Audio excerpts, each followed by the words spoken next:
Hi hello మీ అందరికీ thumbnail చూస్తేనే అర్థమైపోయింది కదా ఈరోజు వీడియో ఏంటని. వీడియోలోకి వెళ్ళిపోయే ముందు ఫస్ట్ టైం మంతనాస్ మస్తిని చూస్తున్న వాళ్ళు ఎవరైనా ఉంటే ఛానల్ని సబ్స్క్రైబ్ చేసుకోండి. అండ్ నా కంటెంట్ కనుక నచ్చినట్లయితే లైక్ చేయండి, షేర్ చేయండి. సో మనం డైరీ బిజినెస్ అనే కాదండి, ఏ బిజినెస్ చేసినా కూడా నా ఒపీనియన్ ప్రకారంగా ఎటువంటి సిచ్యువేషన్ వచ్చినా మనం హ్యాండిల్ చేయగలిగి ఉండాలి. ఫర్ ఎగ్జాంపుల్ ఇప్పుడు ఈ డైరీ ఫామ్లో వర్షం పడినా, ఎండ ఎక్కువగా ఉన్న మనుషులు ఊరెళ్ళినా మనం మేనేజ్ చేసుకునే విధంగా ఉండాలి. అంటే మనం కూడా పనులన్నీ అలవాటు చేసుకోవాలి అన్నది నా మెయిన్ ఐడియా. సో మేము ఈ షెడ్ కట్టిన తర్వాత నాకు ఇప్పుడు వర్షం ఇంతలా కురుస్తూ ఉంటే, గేదెలు వచ్చినప్పటి నుంచి వర్షాలు పడుతూనే ఉన్నాయి కదా, సో వర్షాలు ఎక్కువ పడుతూ ఉంటే అనిపించింది ఇలా షెడ్ కన్స్ట్రక్ట్ చేసి చాలా మంచి పని చేసాము అని. లేకపోతే ఈ కింద మొత్తం వాటర్ వచ్చేసి అంత బురద అయిపోతుంది కదా, అలాంటప్పుడు క్లీనింగ్ చేసుకోవడానికి చాలా ఇబ్బంది పడతాము. అండ్ గేదెలు కూడా ఎక్కువసేపు వాటర్లో ఉన్నట్టుగా ఉంటుంది కదా, సో అందుకని ఇది కొంచెం మంచి పని చేసామని అనుకున్నాను. సో అండ్ ఇంకోటి చూసారా, వర్షం పడుతూనే ఉంది, గడ్డి మాత్రం కట్ చేస్తూనే ఉన్నారు. ఎందుకంటే మనం వర్షం పడింది కదా అని చెప్పి ఫుడ్ ఒక హాఫ్ డే లేట్ చేయడం అలా ఉండదు కదా, ఎందుకంటే అది మార్నింగ్ ఎంత తింటే అంత, దాన్ని బట్టే మనకు సాయంత్రం పాలు ఇస్తుంది. అండ్ నెక్స్ట్ డే పాలు ఇవ్వాలన్నా కూడా వాటికి టైం టు టైం ఎటువంటి సిచ్యువేషన్ వచ్చినా కూడా వాటికి టైం టు టైం మనం ఫుడ్ అయితే వేసేయాలన్నమాట. సో ఈ ఒక్క గడ్డి విషయం తప్ప మిగతా అన్నిటికీ కూడా ఇబ్బంది లేకుండా ఉందండి మనకి. ఎందుకంటే అన్నీ కూడా షెడ్లోనే, మాకు ఎంత గట్టిగా వర్షం పడ్డా కూడా కనీసం జల్లు కూడా లోపలికి పడదనమాట, ఎందుకంటే మేము కొంచెం ఎక్స్టెండ్ చేసి పెట్టాము. సో చూసారా వర్షం పడుతుంది, మన టెంపుల్ కూడా ఆగిపోయింది స్లాబ్ వేయకుండా. సో అది, సో గడ్డి ఏంటంటే ఫస్ట్ వర్షం కొద్దిగా ఆగగానే తీసుకొని వచ్చేసి పెట్టేస్తున్నారు. కొంచెం వర్షం ఎక్కువ పడినప్పుడు చాప్ చేసుకోవచ్చు కదా, సో అప్పుడు ఇబ్బంది ఉండదు కదా అని చెప్పి వర్షానికి బయట తిరిగాల్సిన కోళ్ళు కూడా అన్ని లోపలికే వచ్చేసాయి అనమాట. సో గడ్డి గేదెలకే కాదండి, వీటికి కూడా కట్ చేయాల్సి వస్తుంది. సో మేము నార్మల్గానే ప్రతిరోజు ర్యాబిట్స్ తినే గడ్డిని 2 పూటలకి సరిపడి ఒకేసారి ఎక్కువ కట్ చేసేసి పెడతారనమాట. సో పెట్టి అది కొద్దిగా వేస్తూ ఉంటారు, ఎందుకంటే ఒకటేసారి ఎక్కువ వేస్తే దానిపైన పాటి అవన్నీ చేసి గడ్డి పాడు చేసేసి తినవన్నమాట. సో వేస్ట్ చేసేస్తాయని చెప్పి కొద్దిగా వేస్తారు. అండ్ ఆ కొద్దిగా తిన్న తర్వాత మళ్ళీ ఇంకా కొద్దిగా వేస్తూ ఉంటారనమాట. సో మన బన్నీ బుజ్జి అని వాటి పిల్లలు ఉన్నాయి కదా, సో ఇవన్నిటికీ సరిపడా ఒకటేసారి అయితే గడ్డి కోసి పెడతారు. అండ్ ఈ గడ్డి మనకి వారంటా ఉంటుంది కదా పొలంలో, మేము జస్ట్ గేదెలను తీసుకెళ్ళి ఊరికి అక్కడ ట్రై చేసామన్నమాట. అంటే అక్కడ కట్టేస్తాయి, తింటాయా లేదా అని. అవి బాగానే తిన్నాయి. సో దానికి కూడా వేరే ప్లాన్ చేశాను, అది నేను గోయింగ్ ఫార్వర్డ్ వీడియోలో చెప్తాను. సో చూసారా, నేను చెప్పాను కదా ఒకటేసారి కట్ చేసేసి పెట్టి కొద్దిగా వేస్తారని చెప్పి. సో ఇదంతా వచ్చేసి మన ర్యాబిట్స్ కోసం. సో మన కోళ్ళు అవన్నీ కూడా ఈ వర్షానికి అన్నీ కూడా షెడ్లోకే వచ్చేసాయి. సో వాటికి కూడా బయట మనం ముసురు అంటాం కదా, మామూలుగా మనకే ఎక్కడికి వెళ్ళాలనిపించదు, ఇంట్లో ఉండాలనిపిస్తుంది.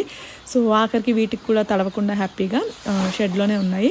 మనకున్న మెయిన్ అడ్వాంటేజ్ ఏంటంటే షెడ్ కాస్త పెద్దగా ఉంటుంది కాబట్టి ఒకవేళ వర్షం వచ్చినా అవన్నీ వచ్చి లోపల ఉండడానికి వీలుగా ఉంటుందన్నమాట. సో అండ్ దట్టు మనకి ఎంత గట్టిగా జల్లు వచ్చినా నేను చెప్పినట్టుగా మనకి లోపలికి వర్షం, అసలు షెడ్లోకి వర్షం పడదు, ఎందుకంటే చుట్టూరు కూడా కాస్త ఎక్స్ట్రాగానే బయటికి వదిలామన్నమాట. సో అది. అండ్ నేను మన గేదెలు వచ్చిన తర్వాత ఇక్కడ వెట్ డాక్టర్ ఉంటారనమాట మా పక్కన విలేజ్లో. సో ఆయన వచ్చి చెక్ చేసి వెళ్తూ ఉంటారు కదా, ఇంతకుముందు మన రాధాకృష్ణ వాటికి కూడా ఆయనే వచ్చేవాళ్ళు. సో ఆయన పిలిచాను ఒకసారి గేదెలు రాగానే, ఎందుకంటే జర్నీ చేసి వచ్చాయి కదా, ఎలా ఉన్నాయి అన్ని కండిషన్ బాగానే ఉన్నాయి అనేది. సో నేను కొత్తగా తెలుసుకున్న విషయం ఏంటంటే, నేను ఆయన అడిగాను ఇది ఫీవర్ వచ్చినప్పుడు ఎలా తెలుసుకోవాలి అని చెప్పి. ఆయన ఏం చెప్పారంటే, మన ముక్కు పైన చెమట ఎప్పుడు ఉంటుందండి గేదెలకి, ఆ చెమట లేదు అని అంటే అది దానికి ఫీవర్ వచ్చింది అని అర్థం అంట. అలా కాకుండా చెవుని కూడా ఇలా పట్టుకొని చూడాలంటే, ఇలా పట్టుకుంటే వేడిగా ఉంటుందంట. సో అవి సిమ్టమ్స్ ఫీవర్ వచ్చిందని తెలుసుకోవడానికి. అంటే ఒకవేళ తినట్లేదు అనుకోండి, మనం ఒకసారి ఇలా చెక్ చేస్తే ఫీవర్ వల్ల తినట్లేదా ఏంటో తెలుస్తుంది. అండ్ మనకు కూడా జస్ట్ హార్డ్లీ ఒక 2-3 కిలోమీటర్స్ డిస్టెన్స్ అనమాట హాస్పిటల్. సో వాళ్ళు వచ్చి చెక్ చేస్తారు మనం ఎప్పుడు చేస్తే అప్పుడు. సో మనం రాధాకృష్ణకి మనం డీవార్మింగ్ చేస్తాము అండ్ వాటికి కాల్షియం సిరప్ అయి పడతాం కదా, సేమ్ అదే కాల్షియం సిరప్ మన ఈ గేదెలు దూడలు ఉన్నాయి కదా వాటికి కూడా పట్టమని చెప్పారు, మంచిదని చెప్పి. అండ్ డీవార్మింగ్ కూడా వేయించేసాను అనమాట. అండ్ చూసారా, డక్స్కి మాత్రం వర్షంలో తిరగటం ఎంత ఇష్టమో అన్నీ లోపలికి వచ్చేసాయి. ఇవి మాత్రం బయట అలా తిరుగుతూ ఉన్నాయి వర్షంలో. అండ్ గడ్డి అయితే ఇంకా కట్ చేసి తీసుకొస్తూనే ఉన్నారు. ఇదిగోండి శంభు ఏమో కట్ చేస్తున్నాడు, సంజు ఏమో తీసుకొచ్చి ఇక్కడ వేసేస్తున్నాడు. సో దట్ ఫస్ట్ గడ్డి వేసేసుకుంటే ఎక్కువ వర్షం పడినా పర్వాలేదు కదా, చాపింగ్ ఈజీగా ఉంటుందని. సో నేను చెప్పాను కదా, ఇదిగోండి చూసారా అన్ని కోళ్ళు ఇక్కడే. ఎండుగడ్డికి ఏంటంటే మనకి అక్కడ ఓడ్లు ఉండిపోతాయి కదా, అవి తింటున్నాయి అనమాట ఇంక లోపలికి వచ్చేసి.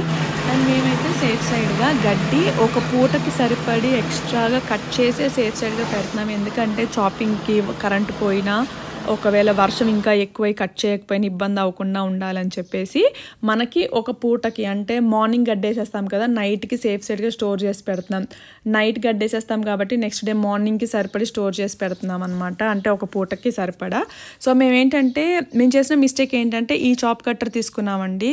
సో ఇదైతే నేను రికమెండ్ చేయను, మీరు తీసుకునేటప్పుడు చూసి తీసుకోండి. సో ఈ మెషిన్ ఏమవుతుందంటే జనరల్గా మనం పచ్చిగడ్డి ఎండుగడ్డి కలిపి చాప్ చేస్తుంటే పచ్చగడ్డి పీసెస్ అవుతుంది కానీ ఎండుగడ్డి చుట్టుకుపోతుంది అనమాట.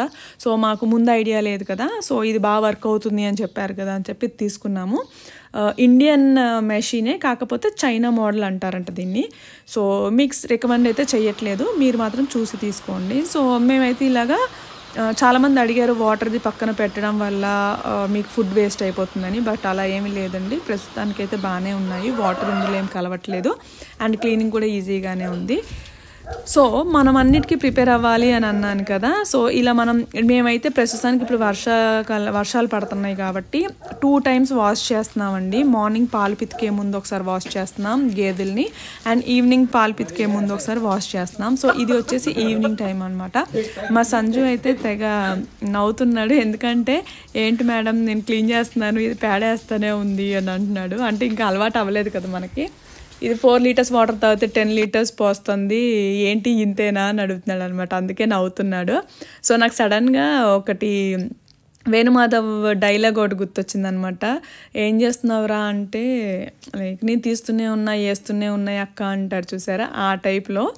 సో బట్ నేను ఇలాంటి ప్రాబ్లం వీళ్ళకి తగ్గాలి అని చెప్పి గేదెల్ని బయట కట్టడానికని ఒక ప్రొవిజన్ అయితే చూసాను. సో నేను అది గోయింగ్ ఫార్వర్డ్ నేను వీడియో మీకు పోస్ట్ చేస్తాను కమింగ్ డేస్లో. సో అదనమాట. సో ఏంటంటే బయట కట్టేయడం వల్ల కాస్త క్లీనింగ్ పని తగ్గుతుంది కదా, ఉట్టి పేడ ఒకటి తీసేస్తే సరిపోతుంది కాబట్టి వీళ్ళకి ఇంకొద్దిగా పని తగ్గుతుంది అన్న ఉద్దేశంతో అది ప్లాన్ చేశాను. సో ఎవరి గోల వాళ్ళు అన్నట్టు వీళ్ళేమో క్లీనింగ్ పనిలో ఉంటే విస్కీ గారు చూసారా కాలు మీద కాలు వేసుకుని మరీ హ్యాపీగా రిలాక్స్ అవుతున్నాడు. కొద్దిగా వర్షం తగ్గింది కదా బయటకు వచ్చి మరీ పడుకున్నాడు చూసారా వీడి స్లీపింగ్ స్టైల్. సో అది సో మేమేంటంటే ఈ షెడ్ కన్స్ట్రక్షన్ ఎక్కువ గేదెలకి చేసాం కాబట్టి ఇప్పుడు మనకు ఓన్లీ 4 ఉన్నాయి కాబట్టి ఇంకా ఈజీగా ఉంది, ఎందుకంటే మేము వాటిని ఒకవైపు కట్టేస్తాం కదా. సో అవి కింద పైన అంతా కడిగేసిన తర్వాత వాటిని నెక్స్ట్ సైడ్కి షిఫ్ట్ చేసేస్తాం అనమాట. సో ఇప్పుడు ఇవన్నీ వాష్ అవుతాయి కదా, వాష్ అయిన తర్వాత అవన్నీ తీసుకొచ్చి ఇటు సైడ్ కట్టేస్తాం, ఎందుకంటే ఇటు ఆల్రెడీ క్లీన్గా ఉంటుంది. సో ఇటు వచ్చేసరికి వాటికి వాటర్ అండ్ ఫుడ్ అవన్నీ వీటిలోనే వేసేస్తున్నాం అనమాట. సో ఇప్పుడు అవన్నీ వాష్ అయ్యి ఇటు షిఫ్ట్ అయిపోయిన తర్వాత అవతల ప్లేస్ ఏదైతే ఉంటుందో దాన్ని అంతా నీట్గా క్లీన్ చేసేసి పెట్టుకుంటాం, అంటే కొద్దిగా డ్రై అయి ఉంటుంది కదా, అంటే తడి లేకుండా ఉంటుంది కదా. సో మళ్ళీ ఇటు సైడ్ వాష్ చేసినప్పుడు వాటిని ఇటు సైడ్ షిఫ్ట్ చేస్తాం అనమాట. సో ఇవన్నీ ఏంటంటే మీరు అందరు కల్కి మూవీ చూసారు కదా, రేపటి కోసం అది. సో నెక్స్ట్ మళ్ళీ మార్నింగ్ ఇటు వచ్చేసిన తర్వాత అటు వాష్ చేసి రెడీగా పెడతారు, సో డ్రై అయిపోయి క్లీన్గా ఉంటుందని. సో స్టార్టింగ్లో మా అందరికీ పాలు పితకడం కానీ మెషిన్ పెట్టడం కానీ అలవాటు లేదు కదా, సో అందుకని మా శంభు దీన్ని ఇంత ప్రేమగా దాన్ని రుద్దుతున్నాడు అనమాట. సో దట్ అది పితికేటప్పుడు కానీ మెషిన్ పెట్టేటప్పుడు కానీ మనల్ని ఇబ్బంది పెట్టకుండా ఉంటుందని. ఫస్ట్ 2 days ఇలాగే చేసాము, బట్ తర్వాత అలవాటు అయిపోయింది. ఈవెన్ నేను అన్నాను కదా ఏ పనైనా ఇన్ కేస్ వాళ్ళు ఊరు వెళ్ళినా మనం చేసుకునేటట్టు నేర్చుకోవాలి అని చెప్పి. సో వీళ్ళతో పాటు నేను కూడా మెషిన్ పెట్టడం కానీ పాలు పితకటం కానీ నాకు కూడా అలవాటు అయిపోయింది. సో అంటే ఇప్పుడు నన్ను కూడా ఏమనకుండా నాకు కూడా ఈజీగా ఈ పనులు అలవాటు అయిపోయాయి అనమాట. సో యాక్చువల్గా మేము మెషిన్ పెడుతున్నాం కదా, సో మేము తీసుకున్న ప్రికాషన్స్ ఏంటంటే లాస్ట్లో పాలు ఎక్కువ మిగులుతాయో మిగలవో తెలియదు అని చెప్పి ఫస్టే దూడకి కొన్ని ఎక్కువ వదిలేస్తున్నాం. సో దట్ ఒకవేళ మెషిన్ త్రూ అన్నీ తెలియక మేము మొత్తం పితికేసినా దూడకి ఆకలితో ఉండకుండా ఉంటుంది అని. అండ్ సెకండ్ థింగ్ వచ్చేసి మెషిన్ తోటి అయిపోయిన తర్వాత కూడా ఒకసారి చేతితోటి పితికి ట్రై చేస్తున్నాము, అంటే అన్ని పాలు మెషిన్తో వచ్చినాయా లేదంటే ఇంకా ఏమైనా కొన్ని ఉండిపోయినాయా అని. ఎందుకంటే మళ్ళీ పొదుగు వ్యాపు అలాంటివన్నీ వస్తాయి కదా, మళ్ళీ ఇబ్బంది పడాల్సి వస్తుంది తర్వాత అని చెప్పేసి మళ్ళీ ఒకసారి చేతితోటి పితికైతే ట్రై చేస్తున్నాము. సో ప్రస్తుతానికైతే ఒక 1 వీక్ నుంచి అయితే ఉన్నాయి కాబట్టి అలవాటు అయ్యింది. అండ్ నేను కూడా అన్ని పనులు ఈజీగా చేయగలుగుతున్నాను. చెప్పాను కదా, నేర్చుకుంటే మంచిది. మనం ఎటువంటి సిచ్యువేషన్లో అయినా సడన్గా ఎవరు లేని టైంలో మనం చేసుకోవాల్సి వస్తే చేసుకోవచ్చని. ఇంతకీ నేను గేదెలు వచ్చిన తర్వాత ఇవన్నీ చేయడానికి నేను ఆఫీస్కి 2 రోజులు లీవ్ కూడా పెట్టానండి.